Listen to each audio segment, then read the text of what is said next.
Hey guys, welcome to my React series. Today, I thought we'll go back and well, I found this channel. I periodically watch it. He's called RobWords and he's a linguist.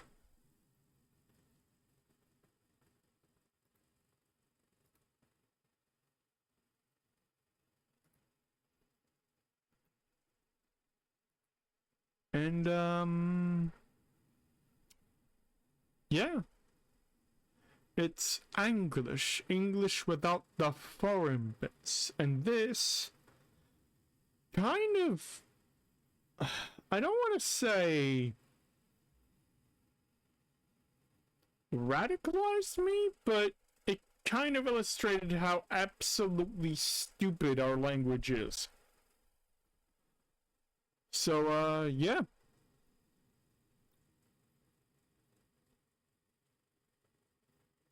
I mean, it just illustrates, how interesting and, well, different English would have sounded if those bloody Normans hadn't invaded in 1066.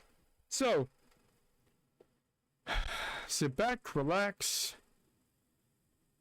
and let's watch this together.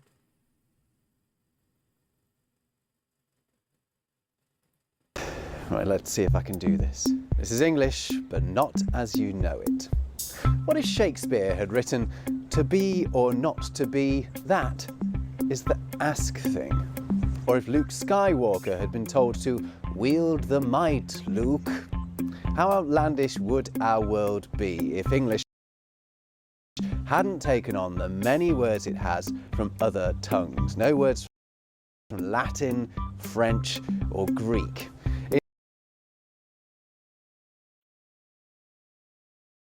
I mean, Latin and Greek, yeah, I'm fine with. It's the French, really. It's always the French.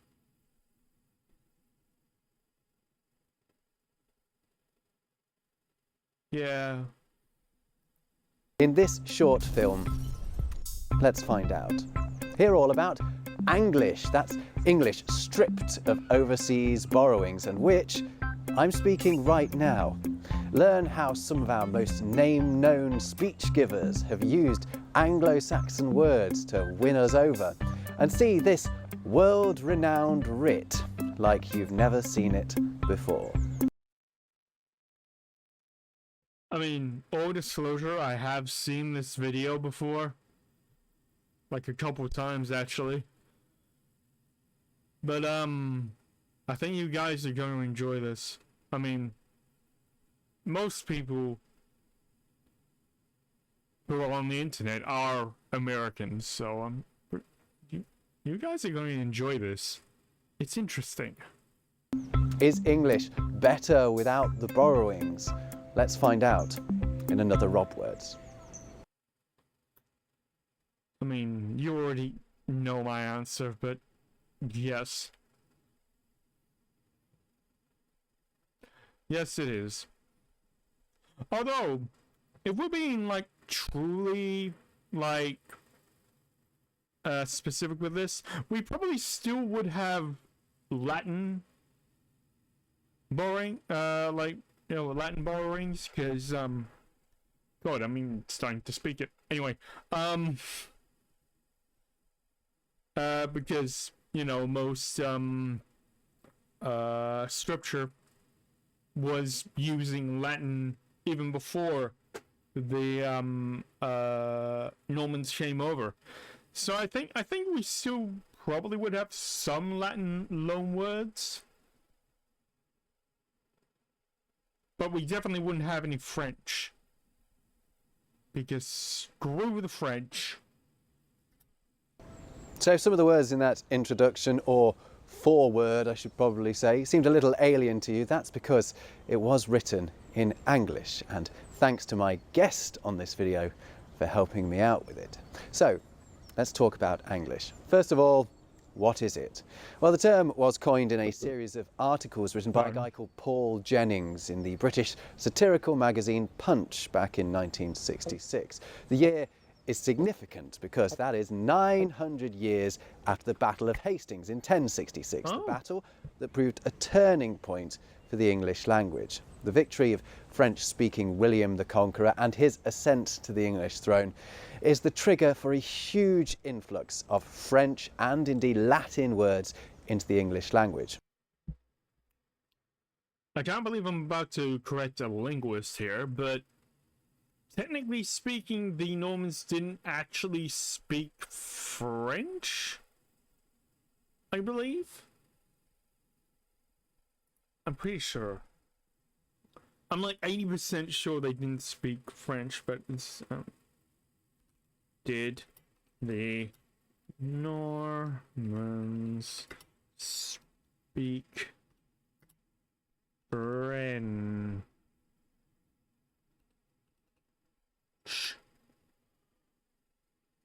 Yeah, I thought it was a dialect. Ah, see? I'm technically correct.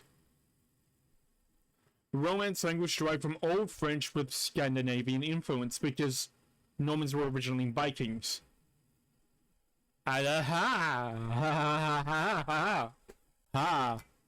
Among them, all of these words that I've just used. In fact, French and Latin derived words now make up 2/3 of the words in English. Blech. Blech. Gross. Jennings' articles are written entirely in, as Punch puts it, the language we should have had if the Normans had been defeated at Hastings. That is, Anglish. The articles are written from an alternate reality where our tongue was kept free from outlandish inmingling of French and Latin-fetched words which a Norman win would, beyond ask-think, have inled into it.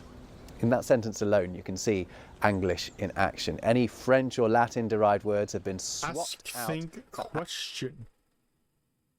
When replaces victory and outlandish replaces foreign. I mean, it's interesting that some of these words are still in use today. I mean, some are just not, like ask, think. Anglo-Saxon alternatives, words derived Some of these from are just synonyms. English. This is an alternative reality where William the Conqueror is William the Bastard. Conquered, having been the recipient of... He wouldn't be William the Conquered, he'll be William the Bastard, but yes. Of an arrow to the eye at Hastings, not his opponent Harold. In Harold's England, the language of the Anglo-Saxons, Old English, develops untouched by French or Latin words. Although,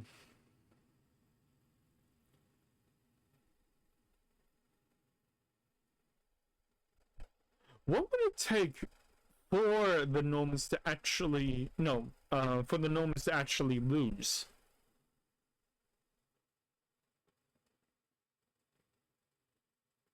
I mean, we must affect like the Norwegians coming up in York, right?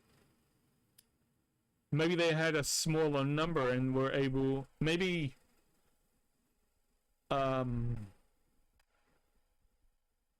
shoot, I forgot the bugger's name, the last Anglo-Saxon king. Oh.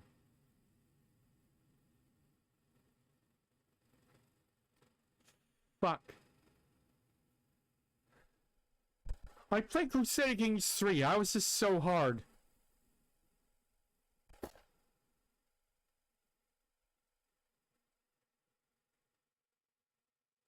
Bugger. I'm looking it up. Jesus Christ.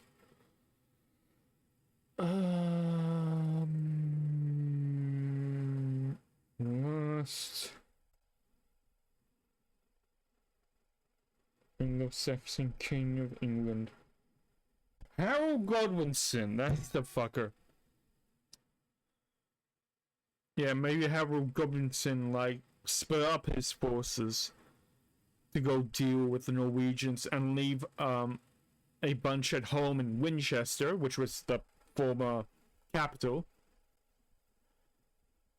The Normans were the ones who made it London. And maybe they were able to head off the Norman invasion, or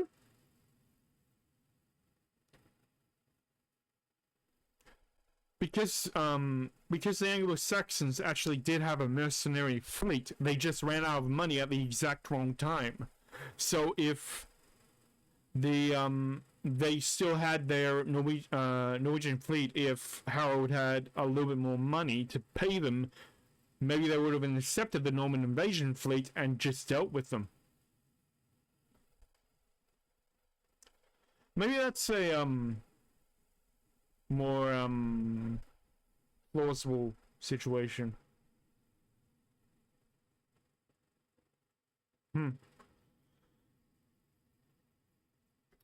William Shakespeare ends up writing, "To be or not to be, that is the ask thing.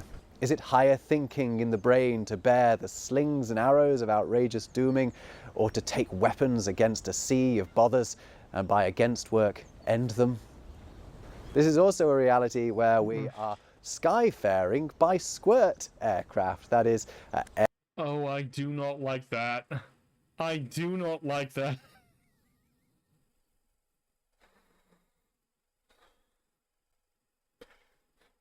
Are we sure there's not another, like... Squirt sounds vaguely dirty. I do like skyfaring, though. Like seafaring, it's skyfaring. air travelling by jet planes. And there's a far clanger and farseer in every home. That's a I do like farseer for television. Farseer is really good, though far clanger, I feel like we might have invented like a bit better of a name for that. God, it makes me think of that meme from like with like the Skyrim skeleton just banging the shit. That's a far clanger. a telephone and television to you and me. And those are literal translations of those Latin/Greek derived words where clang means sound, a bit like klingen in modern German. Those articles are hilarious and they are well worth a read. So it has been even up to our own 100-year where the main thought of the yachtsman is given to the ongoing without end of this cut and sundering between upper kind and lower kind, or kind strife as it was fitly called by Karl Marx, though to the more thoughtful of them it seems unbecoming and unfitting a folk of this 100-year in which men go skyfaring by squirt aircraft, with the far clanger and the far sea in every home, and much talk even of starfaring. Moreover, to the upper kind strive mightily to find the gold for their children, to go to learning houses, okay, schools, where they may be taught above all to speak otherly from those of the lower kind. And they put great store to make them say luncheon for lunch, pudding for sweet, writing paper for note paper, lavatory for toilet, and many other such bird brain, gormless, weightless, fiddle bum fidget gimmicks.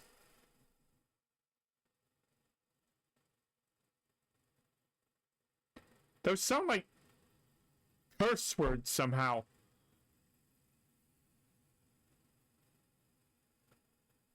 Oh, here we go. This is like the description of the,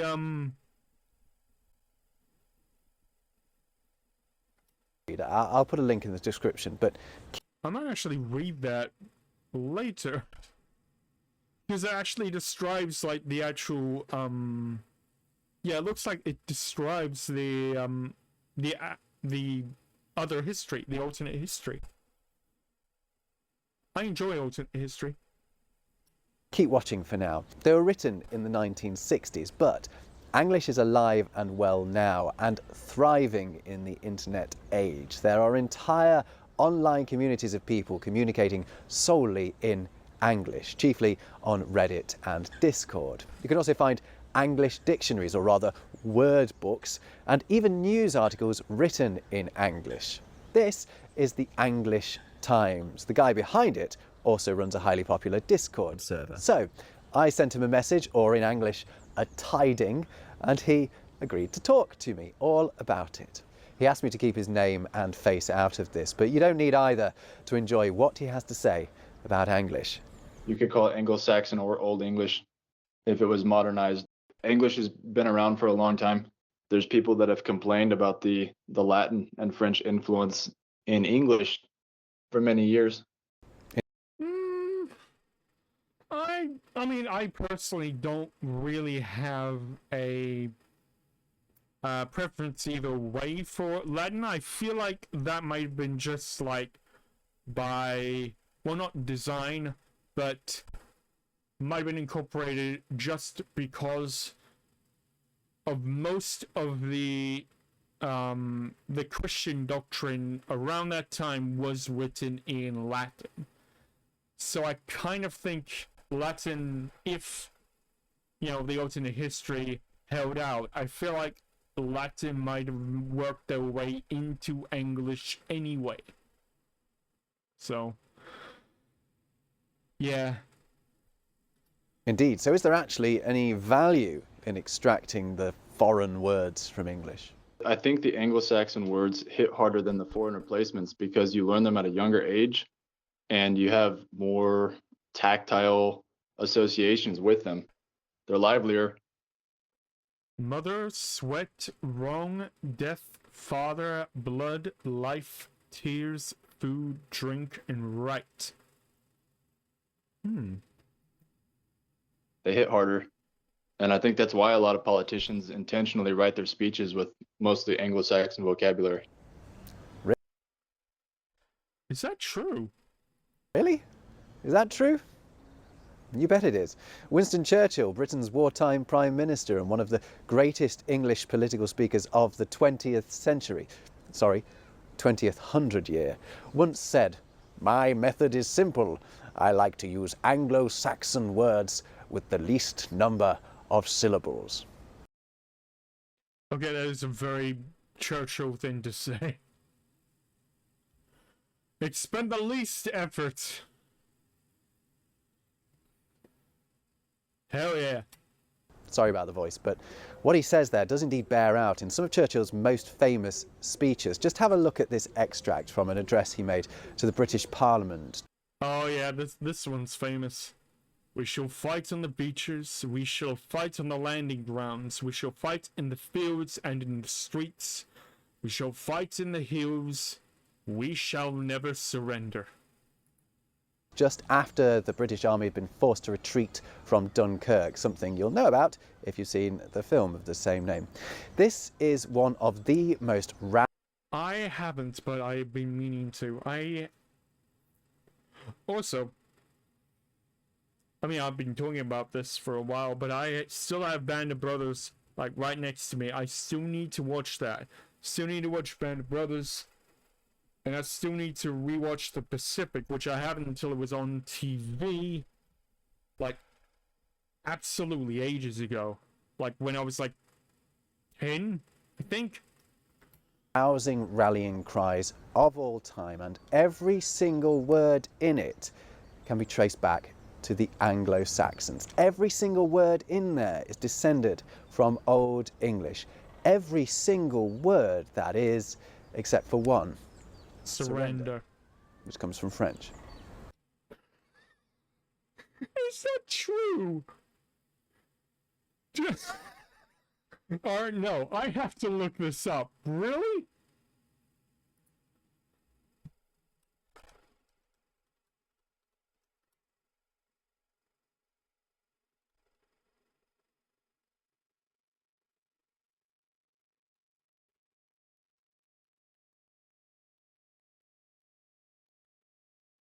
Yeah, I know how to spell etymology. It was Surrender originates from the late 15th century Middle English surrenderen, derived from Anglo-French and Old French word surrendre, meaning to give up or deliver over. God damn, that's actually true.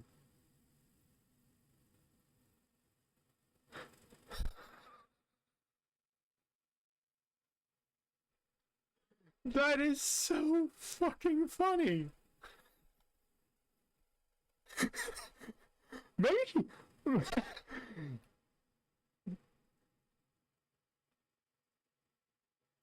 You don't want to be funny? I mean, he could have done this, but maybe he intentionally put the word surrendered there because it descended from the English, because the French surrendered so fast.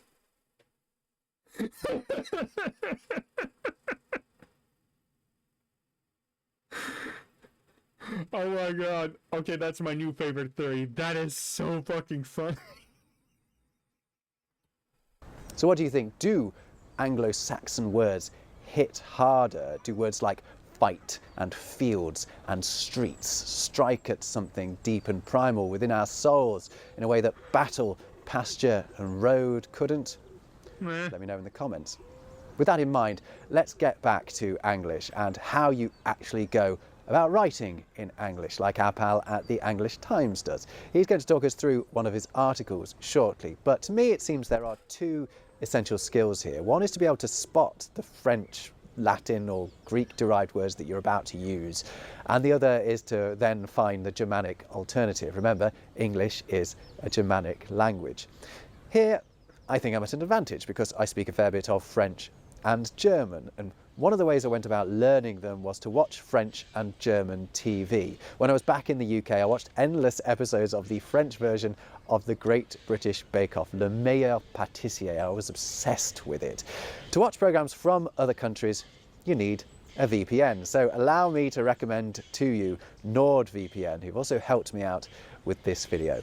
A VPN allows you to surf the web as if you're in a different country and therefore access content only available in that country. So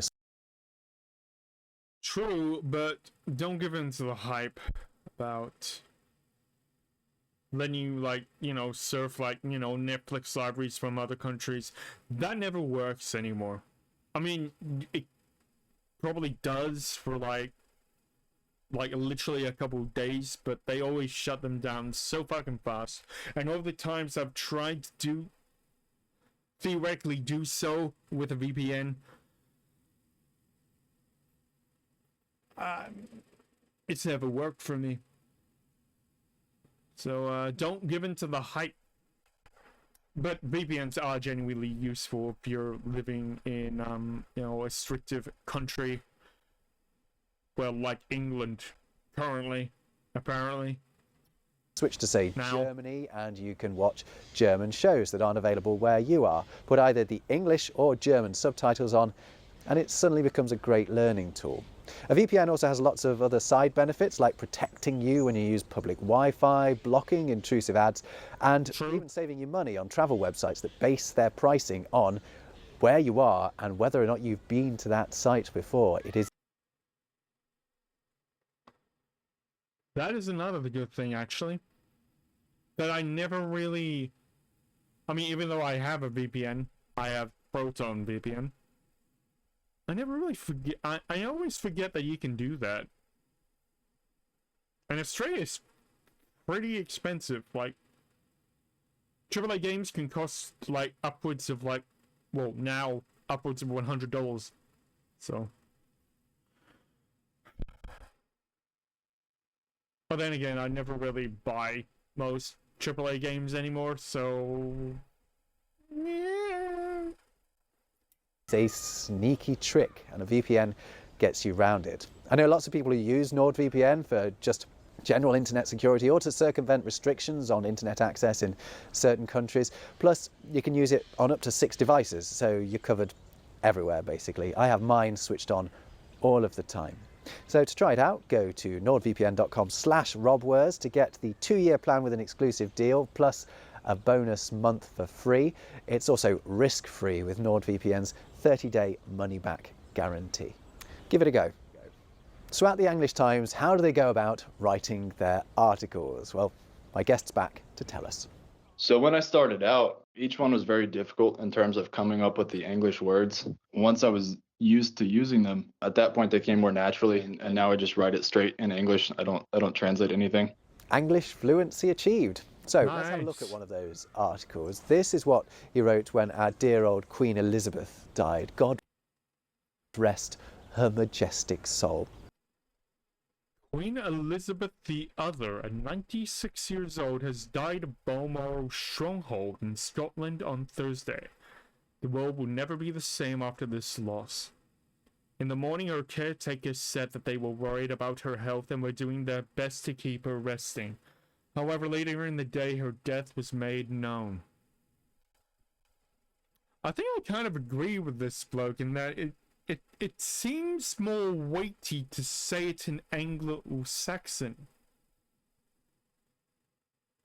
Yeah. Having been head of the United Kingdom along with 14 other Commonwealth kingdoms for almost 71 years, Elizabeth the Other had the longest leadership of the kingdoms of all time. Elizabeth Alexandra Mary, born in Mayfair, London in 1926, became queen at 25 years old when her father, George VI, died in 1952. Her leadership spanned 15 first Wickners, ministers, I guess, from Winston Churchill to Liz Truss, who was named first Wickner only 2 days ago. Now that the Queen is gone, her first son, Charles III, has become king of all the Commonwealth kingdoms. Charles III is 73 years old. After him, the name of the king will be handed down to his eldest son, Atheling William. Atheling Prince, I guess. And also, speaking of Charles III, I actually have a little bit of an internal bet that from his crowning, which was 2023, beginning of 2023, I think, yeah, I estimated that he would not survive 5 years, meaning next year. Maybe watch the news. Because I have a feeling, since he's so old,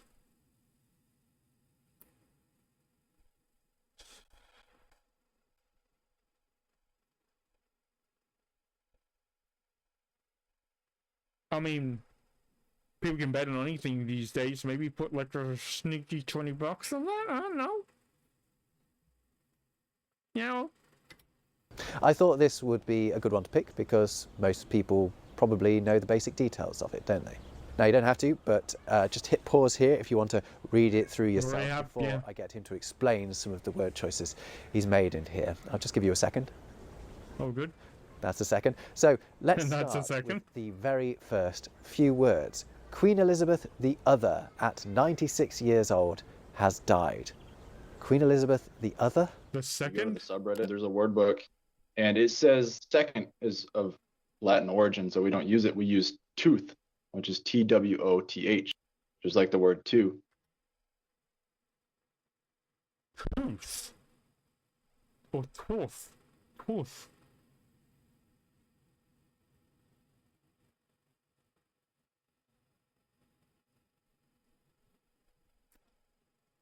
I mean, I can see why we replaced it.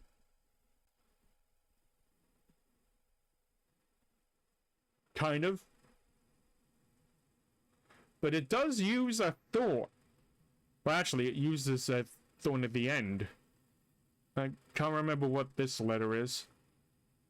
With the TH on the end. Oh, it's a W. It's a replacement for a W. You can see. Ah. It's the wolf sound. That's cool. And so that's what I started the article with. I just wrote Queen Elizabeth the Tooth. But one of them brought up that there's an archaic usage of other as the second. And there was many examples for it where back before we started using the word second, In English, the word other meant second. Well, that's cool. I love the way this is teaching us about our own language. In the same Interesting. sentence, he refers to Balmoral Castle as Balmoral Stronghold. So what's going on there? I do like the replacement for stronghold. It sounds way more important. And, well, it kind of, I feel like it, like, almost represents the actual vision of something strong, even the way it's said. I think a lot of the castles were built by Norman invaders who also brought the word castle. Yeah, that's actually true. It's one of the ways they establish control over the country. They basically built shit tons of castles, especially in Wales, which is why Wales is like the highest number of castles per capita in the world, I believe, because the Welsh were apparently so goddamn uppity. Especially, yeah, it was they had to consolidate that area very hard, and I guess they got like sick of it. I can't remember if the harrying of the North was like, I think the harrying of the North was before the subjugation of the Welsh kingdoms. I think it might be the 1100s that happened. Start of the 1100s, and the harrying of the North basically came out like, I think, about 20 years into William's reign, I think. Don't quote me on that, though. And that's kind of what English wants to undo, is all of the Norman influence. So they would definitely not want to use the word castle. They would prefer stronghold. Makes sense. Let's keep going. Our man Winston Churchill gets a name check when he's referred to as one of 15 first Wickners during Queen Elizabeth's reign. I mean, leadership. What's the story there? So first Wickner is kind of a replacement or substitute for prime minister. Instead of prime, you have first. Instead of minister, you have Wickner, which is like a caretaker or a keeper in Old English. Okay, and one more. Atheling William? Prince. Atheling William instead of prince. Yeah. Prince is not an inboard English word. Atheling from Old English would be the closest substitute. Athel would be something like noble, and then the ing, making it like a small Like a noble. small, yeah. So you see how English can be compiled by using existing synonyms like first instead of prime and resurrecting long dead English words. Maybe you prefer some of those to the words we use now. Perhaps Atheling Harry should have written of his outburst to Americ's land. Thanks so much. Americ's land. Would it be said that by that, like that, Americ's land, or would it be Americ's land? That rolls off the tongue better. Americ's land. Greetings to all my Americ's land viewers. To the mysterious lead writer at the English I waved Times at for nothing talking just us then. through that. And what he also wanted me to stress is that English is by no means fixed. It's all about finding the word that you think fits best instead of the French, Latin or Greek word that we're currently using. Actually writing in English is a really creative process, and it's kind of I kind of feel like that's true for most language. I mean, look at the internet age, how much language has changed through that. Like the shortenings with like emojis and like I mean, freaking, the first one was like leet speak. Remember that? When you spelled letters with 3s and hang on. Yeah, I'm trying to. You know what? I'll type it in the thing. Like.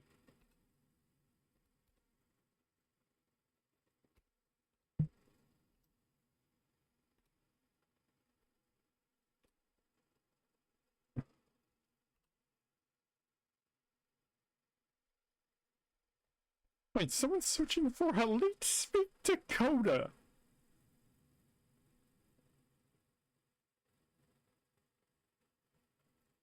Dude, it took me back just like trying to remember how I did it.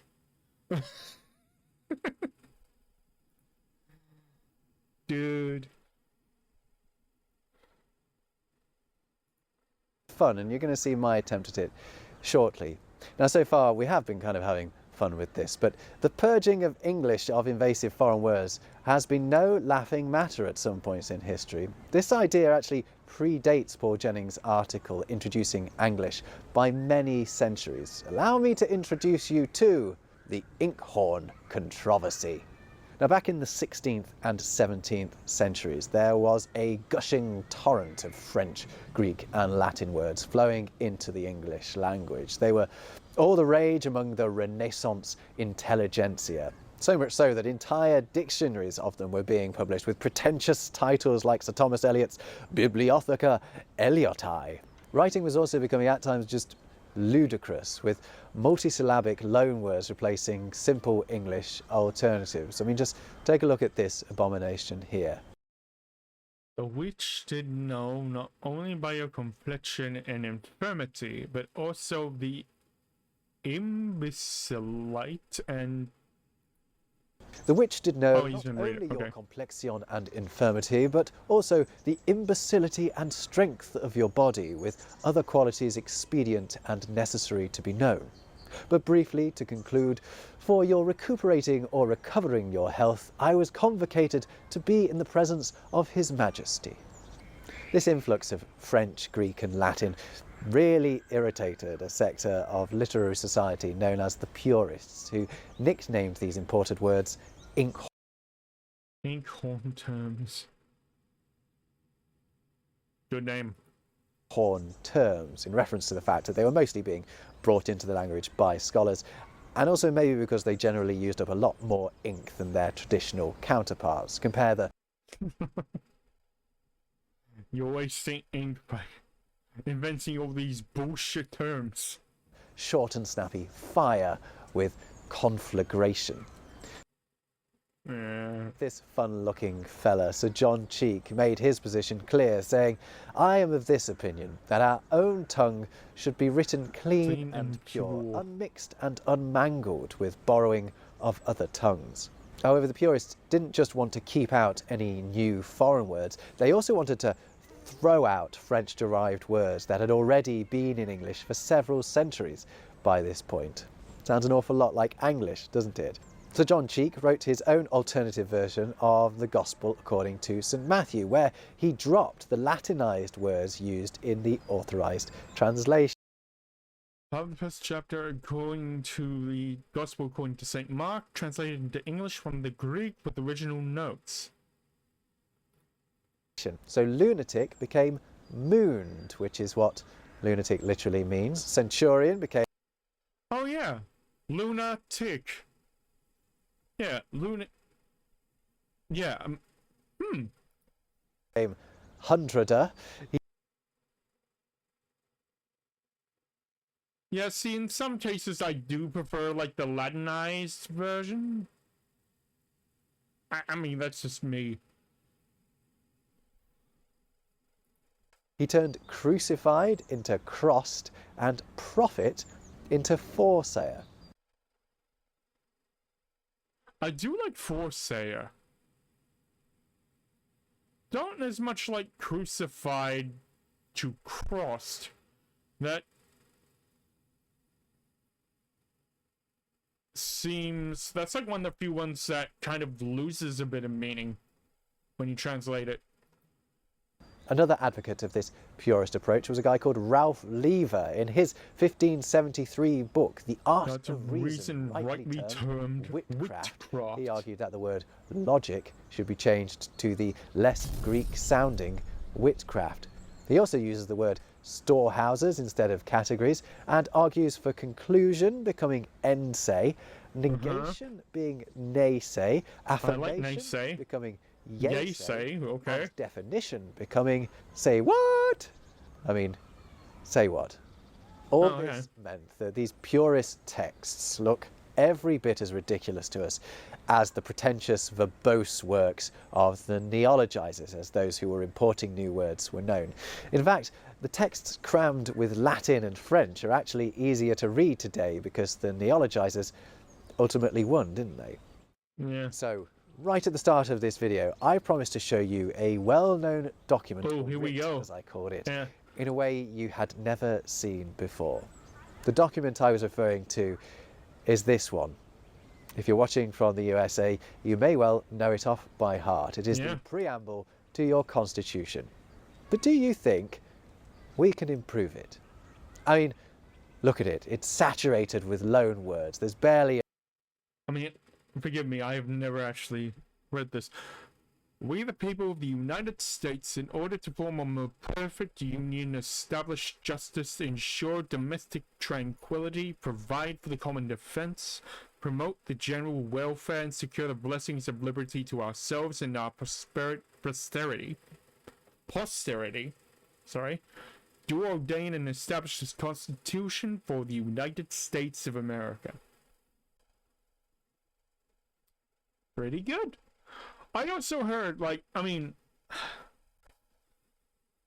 maybe it's the Bill of Rights? I think it's the Bill of Rights that basically, doesn't it just boil down to, like, an absolute diss track to the king at that time? That's what I've heard. I haven't actually read it, but is that true? Because if that's actually true, then that's absolutely funny as fuck. An earthy Anglo-Saxon term in there. Look what happens if I blank out all of the foreign import words. We're left with basically nothing. Yeah. Is it really Like right connecting that words. a founding document of an English-speaking superpower should rely so heavily on words forged in Italy, France and Greece?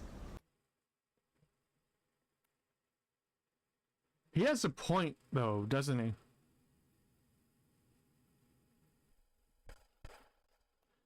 Someone tell Donald Trump about this. I think he'll be pretty into it. Especially, yeah. Someone send him this video. I think he'll be into it. Like, no joke, I think he'll be into it. Well, don't worry. I have solved the problem for you because Make English Anglish again. Don't say I'm wrong. Don't say I'm wrong. I have done my best to convert this landmark charter into Anglish. Here it is.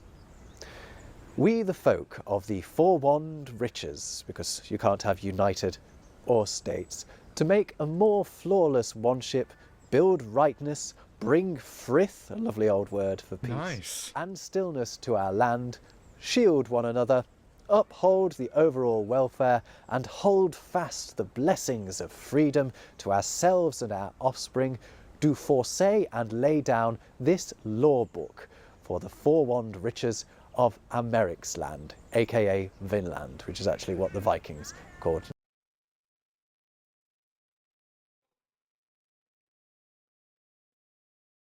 Okay, I disagree with the replacement of United States. But I mean this one, yeah. Bring frith and stillness to our land, shield one another, uphold the overall welfare, and hold fast the blessings of freedom to ourselves and our offspring. That goes hard.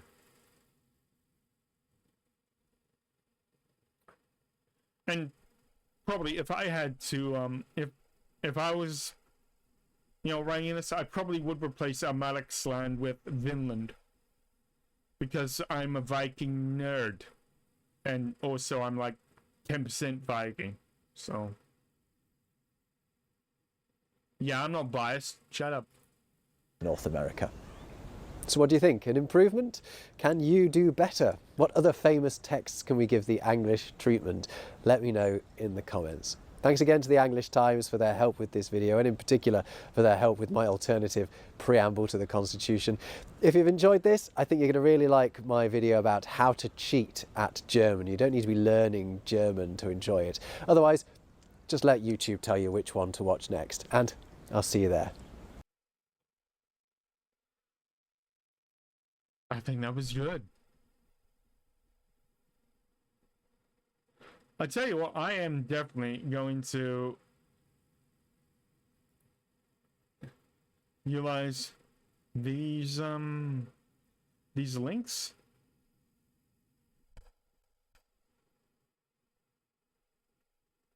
Yeah.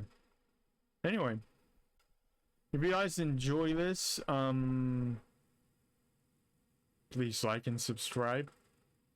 I mean, to his channel, if you like it. I mean, I do like it, but I don't, not as much to actually subscribe, because I only really have like a passing interest in linguistics. But like, you know, it's a very interesting channel. So yeah, hopefully you enjoy that. And yep, as always, I will put the link to the video in the description down below, so you can watch it for yourself. Until next week, which I'm still tossing and turning about whether I should replace this segment, the React segment, or my podcast rant thing with something else, like a read-along. I'm like tossing up between Matthew Riley's Seven Ancient Wonders series and The Expanse. So I mean, there aren't many, you know, people that actually do said thing. Would you guys be interested in like a read-along? Or like, maybe I should, like, you know, replace it with like an actual watch-along or something like Stargate. Or I could also do The Expanse. Or Star Trek, like the old good Star Treks. Although, in terms of Star Trek, I do have a bit of a soft spot for Carl Urban as Bones. I mean, I do not really like the original series that much, so I kinda think of them as kind of like the better versions of Captain Kirk. I don't know if that's blasphemy. Fine, but say down below if you guys want me to do said thing. But yeah, I'm probably gonna read some stuff about English, and yeah, it's definitely piqued my interest. So hope you guys have a wonderful rest of your day wherever you are. I've been Purist, signing off.